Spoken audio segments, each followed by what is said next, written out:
GLBL fans, तो आज हम स्टार्ट करने वाले हैं द पैलेस ऑफ बर्दो की चैप्टर 4 एंड 5, जहाँ पर हमारा ह्यून भाग गया था वहाँ से। तो आज हम देखेंगे कि हमारा जो ह्यून है वो भाग गया और मन में सोच रहा है कि मुझे इस पैलेस का रास्ता मालूम है, किधर से बाहर निकलना है। एक बार मैं वाटर वे से होके निकल जाऊँ तो मैं यहाँ से भाग सकता हूँ। और फिर दिखाया जाता है कि गार्ड लोग उसे ही ढूंढ रहा है और गार्ड लोग उसे देख लेता है और उसे ही बुलाने लगता है और पूछने लगता है कि तुम कौन हो और किधर जा रहे हो। और जो हमारा ह्यून है ना, वो अपने आंखों को झुका के कहने लगता है कि मैं तो यहाँ काम करता हूँ और काम से ही थोड़ा पास में जा रहा हूँ, तो क्या मैं जाऊँ। और तब गार्ड लोग कहने लगता है अच्छा ठीक है जाओ तुम। और फिर हमारा ह्यून गार्ड लोगों का बातें सुन रहा था कि वो लोग कह रहे थे कि हमें उस लड़के को जल्दी से ढूंढना पड़ेगा, नहीं तो हमारा योर हाईनेस हम लोगों को मार डालेगा। और फिर दिखाया जा रहा है कि हमारा जो ह्यून है वो मन में सोच रहा था कि मैंने तो अनुज का ड्रेस पहना हुआ है, इसलिए उन लोगों ने मुझे पहचाना नहीं, तो मैं यहाँ से जल्दी से भाग जाता हूँ। और कह के वो पानी का रास्ता ढूंढने लगा। और जब हमारा ह्यून पानी के रास्ते से भागने की कोशिश कर रहा था तब उसका पैर फिसल जाता है और वो सिर्फ गिरने ही वाला था और उसने एक पेड़ की डाली को पकड़ लिया। और उसी समय एंट्री होता है हमारा जे का, और जे कहने लगता है अरे तुम, मैं तो सिर्फ इधर से गुजर रहा था, मुझे क्या पता था कि तुम ऐसे लटक रहे होगे। और फिर हमारा जे कहने लगता है आओ मैं तुम्हारा हेल्प कर देता हूँ। और जब भी हमारा जे ह्यून का हेल्प करने के लिए अपना हाथ को आगे बढ़ाया, ह्यून उसके हाथ को पकड़ने से ज्यादा अच्छा वो पानी में जंप करना ही ठीक समझा और वो पानी में जंप कर देता है। और हमारा जे ये सब देखने के बाद कहने लगता है व्हाट। और फिर हमारा जो ह्यून है वो जब पानी में जंप करता है वो अपने पिछली जन्म के बारे में सोच रहा था कि जे उसके साथ कैसा बिहेव करता था। तो चलो फिर से चलते हैं उसकी पिछली जन्म में और देखते हैं कि जे उसके साथ क्या करता था। जहाँ पर वांजी मतलब हमारा इस जन्म का जे हमारे ह्यून से पूछ रहा था कि तुम्हें तो बर्ड्स बहुत ज्यादा पसंद है ना। और हमारा जो वांजी है वो तभी उसकी गार्ड को ऑर्डर देता है कि बहुत सारे पंछियों को आजाद किया जाए। और वो हमारे ह्यून के सामने एक एक करके सारे पंछियों को मारने लगता है। और हमारा ह्यून पूछने लगता है कि ये आप क्या कर रहे हो। और फिर हमारा वांजी कहने लगता है कि तुम्हें क्या लगा कि तुम मेरे से भाग पाओगे और तुम मेरे से कभी भी जीत पाओगे, तुम्हें क्या ये सब लग रहा है? अगर तुम्हें ऐसा कुछ लग रहा है तो ये सब गलत है, गलत। और हमारा वांजी एक एक करके सारे पंछियों को बहुत ही ज्यादा बेरहमी से मार रहा था हमारे ह्यून के सामने। और हमारा ह्यून बेचारा कह रहा था कि स्टॉप, जस्ट स्टॉप। और हमारा ह्यून तो है एनिमल लवर। एक्चुअली में हमारा ह्यून बर्ड्स को इसलिए पसंद करता है क्योंकि बर्ड्स फ्रीली आसमान में उड़ सकते हैं और उसे भी फ्री रहना पसंद है। और फिर हमारा वांजी कहने लगा ह्यून से कि देखो इन बर्ड्स को जब वो उड़ने की कोशिश की तो मैंने इन सब को जान से मार डाला, और देखो तुम इन सब को गॉड से। और फिर हमारा ह्यून जो है वो उन बर्ड्स के पास जाता है और कहने लगता है कि सारी गलती मेरी है, I am sorry, I am really sorry. पर क्या फायदा, हमारा तो वांजी ने उन सब को जान से मार ही डाला।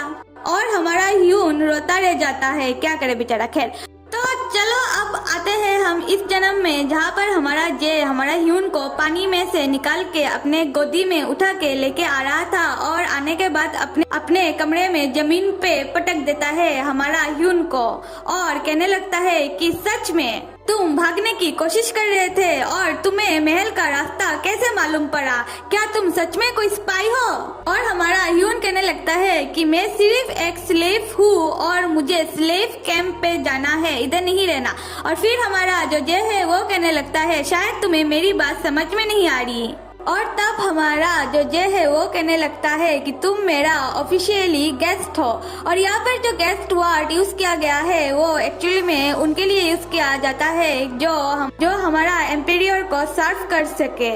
और फिर हमारा ह्यून कहने लगता है कि मुझे दो आदमियों के बीच फिजिकल रिलेशनशिप बिल्कुल भी पसंद नहीं है और मुझे आपका गेस्ट बनने में भी कोई इंटरेस्ट नहीं है। अगर आपको इतना ही आदमियों पे इंटरेस्ट है तो अपने लिए कोई और ढूंढ लो। और फिर हमारा जे पूछने लगता है ह्यून से कि तुम्हें क्यों इतना ज्यादा नफरत है दो आदमियों के बीच फिजिकल रिलेशनशिप से, और मुझे तो कोई प्रॉब्लम नहीं है। और फिर जे कहने लगता है कि क्या फर्क पड़ता है कि तुम नफरत करते हो कि नहीं। और फिर दिखाया जाता है कि जो हमारा जे है उसका एक नौकर आता है गर्म पानी लेके और कहने लगता है माय लॉर्ड ये आपके लिए है। और तब हमारा जो जे है वो चिल्लाने लगता है और कहने लगता है सबसे कि मेरे कमरे से बाहर निकलो। और नौकर लोग हमारे जे के तरफ घूरने लगते हैं और तब हमारा जे कहने लगता है कि सुनाई नहीं दिया, बाहर निकलो मेरे कमरे से। और हमारा ह्यून जो है वो बेचारा उस कमरे में ही रह जाता है। और फिर दिखाया जाता है कि हमारा जो जे है वो अपना कपड़ा एक एक करके उतार रहा था और हमारे ह्यून से पूछ रहा था कि मैं तुमसे फिर से पूछता हूँ कि क्यों तुम्हें नफरत है इन सब से, मतलब कि क्यों तुम्हें नफरत है दो आदमियों के बीच रिलेशनशिप से, और क्या तुमने कभी भी ट्राई नहीं किया। और फिर हमारा जो ह्यून है वो कहने लगता है कि मुझे पता है कि कितना ज्यादा हार्ड है ये सब। और फिर हमारा जे कहने लगता है मतलब कि तुमने पहले भी किया है। और अब हम देखेंगे कि हमारा जो जे है वो जानने के बाद कि हमारा ह्यून का फिजिकल रिलेशनशिप किसी आदमी के साथ पहले भी रह चुका है, उसका तो होश ही उड़ गया। Come down J, come down, part of a joke.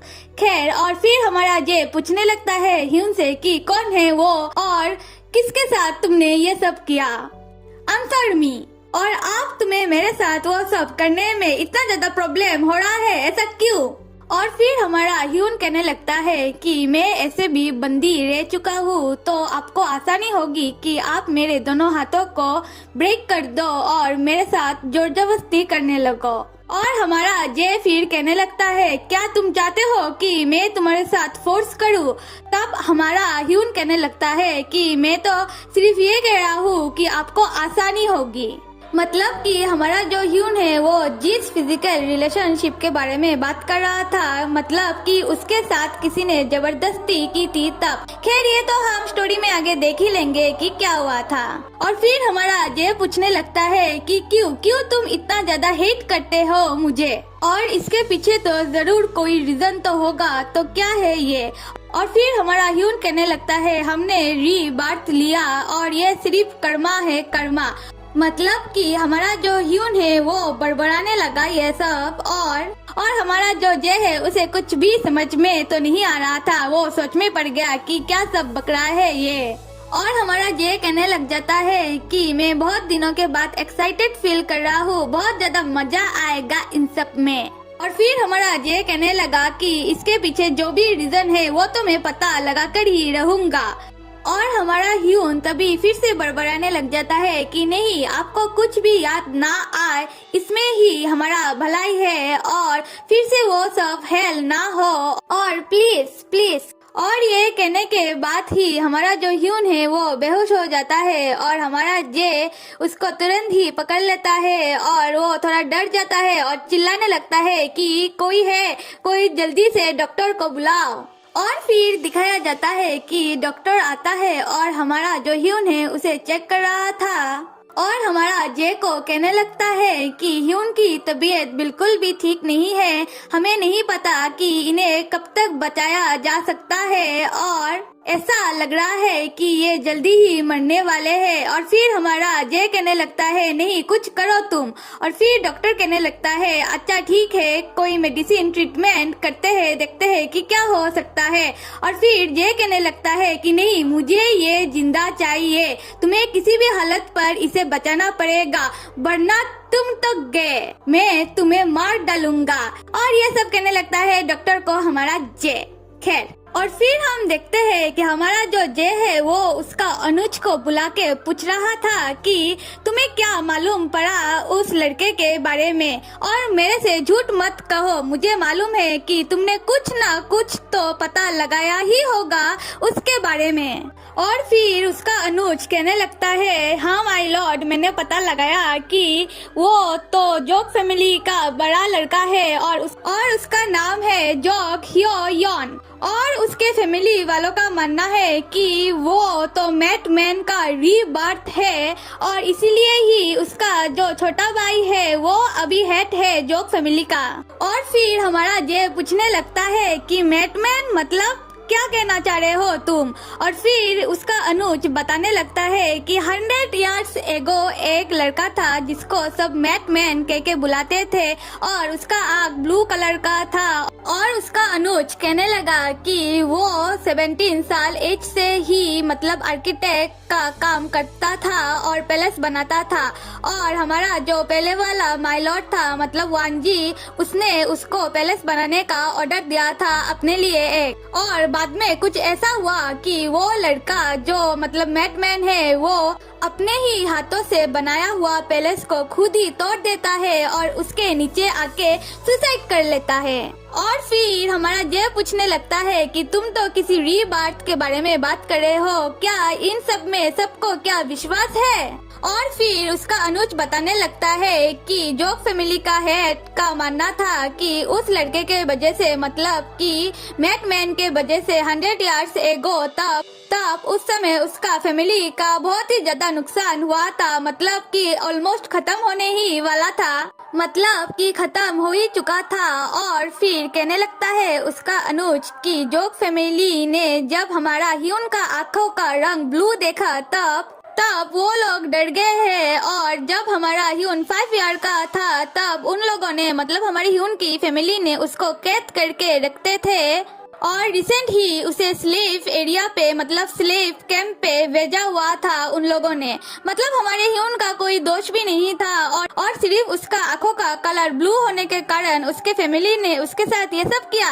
और उसका अनुज बताने लगा कि माय लॉर्ड और एक रूमर्स मैंने सुना हुआ है कि हमारा जो ह्यून है उसके साथ उसका कोई छोटा भाई ने फिजिकल रिलेशनशिप बनाया था और मुझे मालूम नहीं कि ये बात कितना ज्यादा सही है। और फिर हमारा जे कहने लगा कि व्हाट। और फिर हमारा जे पूछने लगा कि जोक फैमिली का तो हमारा जो ह्यून है वो उनका बड़ा लड़का है, तो वो सब उसके साथ ऐसा कैसे कर सकते हैं। और फिर उसका अनुज बताने लगा कि माय लॉर्ड सिर्फ इतना ही नहीं, वो लोग तो इसे मारना तक चाहते थे, पर वो उनका बेटा होने के कारण उन्होंने सिर्फ उसे स्लेव कैंप पे भेजा हुआ है कि वो वहाँ काम करते करते एक दिन वो मर जाए। और हमारा जे ये सब बड़े ही ध्यान से सुन रहा था और अपने अनुज से पूछ रहा था कि तो हमारे ह्यून को उसकी फैमिली को हेट करना चाहिए, पर वो मुझे क्यों हेट करता है। और तब उसका अनुज कहने लगा कि योर हाइनेस हमारा जो ह्यून है वो अपनी फैमिली को तो हेट करता ही है और आपको तो करेगा ही क्योंकि उसकी फैमिली आपको हेट करती है। और बाकी जो 5 नोबल फैमिलियां है जो उसकी फैमिली के अंडर है वो भी तो आपको हेट करते हैं। और फिर हमारा जे कहने लगा कि नहीं, मुझे लग रहा है कि ये जितना आसान दिख रहा है उतना आसान है नहीं, इसके पीछे शायद कोई और भी एक कारण है। और फिर उसका अनुज कहने लगता है कि योर हाइनेस आप ये सब छोड़िए और ऐसे भी ये लड़का तो जोक फैमिली से बिलोंग करता है, तो आपको इसे महल से बाहर निकल देना चाहिए। और हमारा जे थोड़ी ना ये सब सुनेगा। और फिर उसका अनुज कहने लगता है कि योर हाइनेस क्या आपको कोई कॉन्कुबाइन या फिर कोर्ट लेडी चाहिए क्या, मैं उन्हें आपके कमरे में भेजूं। और फिर हमारा जे कहने लगता है कि नहीं, आज मेरा मूड नहीं है और वो हमारे ह्यून के बारे में सोचने लग जाता है। और फिर उसका अनुज मन में कहने लगता है क्या आप ह्यून को पसंद करने लग गए हो। और फिर उसका अनुज कहने लगता है कि मुझे ये सब रोकना पड़ेगा और जैसा पहले हुआ था ऐसा नहीं होना चाहिए आप। और मेरे मित्रों, मुझे एक बात आपसे पूछनी थी कि हमारा जो पेंटर ऑफ द नाइट है उसमें कॉपीराइट इशू था, तो उसका जो भी वीडियो है वो ब्लैक एंड व्हाइट ही आएगा, तो क्या आपको सीजन 2 चाहिए, मुझे जरूर बताना। और अगर आपको कोई प्रॉब्लम नहीं है तो कमेंट बॉक्स पे नो प्रॉब्लम लिख देना, तो मैं समझ जाऊंगी और जितना जल्दी हो सके मैं सीजन 2 जरूर लेके आऊंगी, तो मुझे बता देना, ठीक है। और आज के लिए इतना ही मित्रों, और हम बाद में जानेंगे इस स्टोरी में आगे क्या होता है और आपको क्या नेक्स्ट पार्ट चाहिए मुझे जरूर बताना। और लाइक, सब्सक्राइब और कमेंट करना तो बिल्कुल भी मत भूलिएगा। Till then bye.